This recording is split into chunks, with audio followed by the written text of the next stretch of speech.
যাদবপুরের সাংসদ হিসেবে একটু আগে বললাম 100% টাকা খরচা করবে, নির্দিষ্ট কতগুলো কাজ আছে। যাদবপুরে বৃষ্টির জলের জন্য জলাধার নির্মাণ, জল কল রাস্তা এবং নিকাশি সমস্যার সমাধান, গড়িয়াবাড়িপুর মেট্রো, এই সামনে বাইপাসের উল্টো দিকে জগদ্দলে হার্ডওয়্যার পার্ক, আইটি পার্ক, হাসপাতাল সুভাষগ্রামে, ভাঙড়ে পরিবেশ বান্ধব উন্নয়ন, গোটা কলকাতা জুড়ে যা খুশি তাই চলছে। এই এত গরম বাড়া নির্বিচারে গাছ কেটেছে, আমফান হলো, সেই গাছের গুড়িগুলো গেল কোথায়? এখন প্রশ্ন করবো না, রাস্তায় যে পড়েছিল আমাদের এই গোটা রাস্তা জুড়ে কত টাকায় বিক্রি হলো সব গাছ, কত কি নতুন লাগানো হলো, বনসৃজনের টাকা পঞ্চায়েতে সর্বত্র তৃণমূল ছেড়েছে।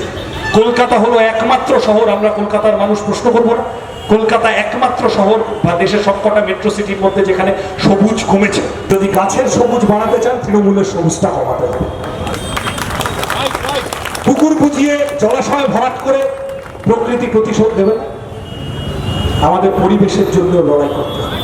আমাদের বেঁচে থাকার প্রশ্নে পরিবেশ রক্ষা করা অত্যন্ত গুরুত্বপূর্ণ।